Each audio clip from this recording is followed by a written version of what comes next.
Good morning. Welcome to Home Science Classes by Neha ma'am. Today we discuss about food. आज के इस video में हम भोजन के महत्व के बारे में जानेंगे तथा आहार के कार्य के बारे में जानेंगे।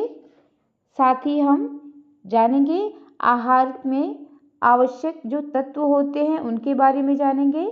साथ ही आहार के इन आवश्यक तत्वों का कार्य क्या होता है इसके बारे में हम जानेंगे। अब हम अपना वीडियो स्टार्ट करते हैं फर्स्ट टॉपिक से। जीवन में भोजन का महत्व, importance of food in life. भोजन हमें ऊर्जा प्रदान करता है, इस कारण ही भोजन को ईंधन की संज्ञा दी गई है। जिस प्रकार ईंधन के बिना सभी मशीन बेकार हैं, बिल्कुल उसी प्रकार भोजन के बिना हमारा शरीर भी बेकार है या निष्क्रिय है। भोजन शरीर को ऊर्जा एवं शक्ति दोनों ही प्रदान करता है।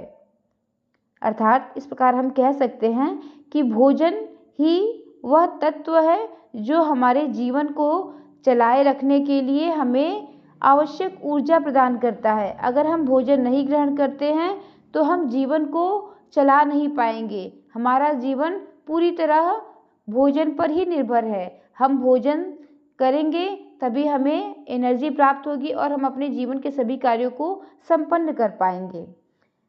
अब हम जानेंगे भोजन के महत्व को बिंदुओं से जानेंगे, कुछ इम्पोर्टेंट बिंदुओं से जानेंगे। भोजन के महत्व को हम इस प्रकार समझ सकते हैं कि भोजन वृद्धि एवं विकास में सहायक होती है। भोजन ऊर्जा तथा शक्ति का स्रोत है, अर्थात हमें भोजन से ही ऊर्जा और शक्ति मिलती है। और पहला पॉइंट था भोजन वृद्धि एवं विकास में सहायक होती है, अर्थात अगर हम भोजन करेंगे तभी हमारी शरीर में वृद्धि के सारे कार्य हो पाएंगे, अर्थात हमारे शरीर की वृद्धि हो पाएगी। वृद्धि का मतलब क्या होता है? मात्रात्मक, यानी हमारी लंबाई बढ़ेगी और हमारे अंगों का विकास होगा। ठीक है, ये हो गया वृद्धि। और विकास मतलब हम अपने कार्यों में निपुण हो पाएंगे, हमारे अंदर गुणात्मक सुधार आएंगे या गुणात्मक परिवर्तन देखे जाएंगे। तो भोजन वृद्धि और विकास में भी सहायक होता है। भोजन ऊर्जा एवं शक्ति का स्रोत है। भोजन कोशिकाओं और तंतुओं के निर्माण करता है, अर्थात भोजन हमारे शरीर में निर्माणात्मक कार्य भी करता है, यानी कि हमारे शरीर के लिए जो कोशिकाएं, हमेशा हमारे शरीर में कोशिकाओं की टूट फूट होती रहती है, तो उनका मरम्मत करना या नए कोशिकाओं का निर्माण करने का भी कार्य हमारा भोजन करता है। साथ ही रोगों से सुरक्षा प्रदान करना, हमारे शरीर को यह सशक्त बनाता है, जिससे हमारा शरीर विभिन्न रोगों से सुरक्षित रह पाता है। ठीक है, अब हम आगे जानेंगे आहार के कार्य या वर्क्स ऑफ फूड। देखिए, आहार के 3 प्रमुख कार्य होते हैं।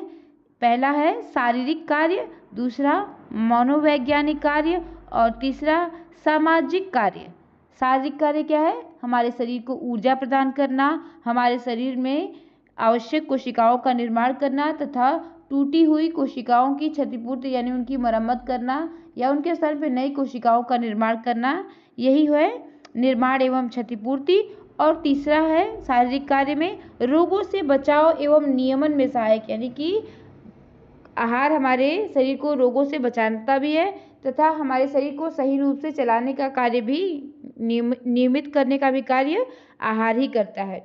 अब मनोवैज्ञानिक कार्य में हम जानेंगे कि जब हम भोजन करते हैं, अगर हम खाली पेट हैं तो हम मानसिक रूप से विच्छिन्न रहते हैं, हमारा ध्यान किसी कार्य में नहीं लग पाता है। इस प्रकार हम कह सकते हैं कि भोजन मानसिक संतुष्टि प्रदान करता है, जिसके फलस्वरूप हम अपने सभी कार्यों को कुशलता से संपन्न कर पाते हैं। अगला है सामाजिक कार्य। तो सामाजिक कार्य ये है भोजन का कि भोजन के कारण लोगों में मैत्री भाव बढ़ता है, अर्थात अगर आज हम अपने घर कोई समारोह रखें जिसमें हमने सबको बुलाया, भोजन कराया, तो अब लोगों का जो एक नज़रिया है वो हमारे प्रति थोड़ा सा अच्छा हो जाएगा। ठीक है, कि हाँ, उनके साथ मेरा संबंध अच्छा है तभी तो उन्होंने अपने यहाँ भोजन पे बुलाया था। तो ये क्या है? मैत्री भाव का वर्धन करता है, यानी कि मैत्री भाव को बढ़ाता है। ठीक है, अब हम जानेंगे आहार के आवश्यक तत्व। आहार के मुख्यतः 6 आवश्यक तत्व होते हैं। प्रोटीन, वसा, कार्बोहाइड्रेट या जिसे हम कार्बोज भी कहते हैं, विटामिन्स, खनिज लवण और जल, ये आहार के मुख्य 6 तत्व हैं। यानी कि आहार में इन 6 तत्वों का रहना ज़रूरी है, तभी वो आहार कहा जाएगा या तभी वो आहार हमारे शरीर के लिए उत्तम माना जाएगा। अब हम जानेंगे आहार के इन आवश्यक तत्वों का कार्य क्या है, मतलब ये जो 6 तत्व हैं इनका कार्य क्या है। तो कार्बोहाइड्रेट या जिसे हम कार्बोज कहते हैं का कार्य शरीर में निर्माण करना है, ऊर्जा का निर्माण करना। या प्रोटीन है तो ये हमारे मसल्स के निर्माण में सहायक होती है, या हमारे जैसे नाखून है या हेयर है, इन सब के निर्माण में, या विभिन्न प्रकार की कोशिकाओं का निर्माण प्रोटीन से ही होता है, प्रोटीन ही उसका बेस होता है। तो प्रोटीन है निर्माणात्मक कार्य। वसा भी हमारे शरीर में निर्माणात्मक रूप में ही सहयोगी होता है। तो कार्बोहाइड्रेट, प्रोटीन और वसा हमारे शरीर में क्या कार्य करते हैं, निर्माणात्मक कार्य करते हैं। साथ ही खनिज लवण और विटामिन हमारे शरीर को विभिन्न रोगों से सुरक्षित रखता है। यानी कि हमारे बॉडी में जब सभी प्रकार के मिनरल्स यानी खनिज लवण उपस्थित रहते हैं अपने संतुलित मात्रा में, तो हमारा शरीर रोगों से सुरक्षित रहता है।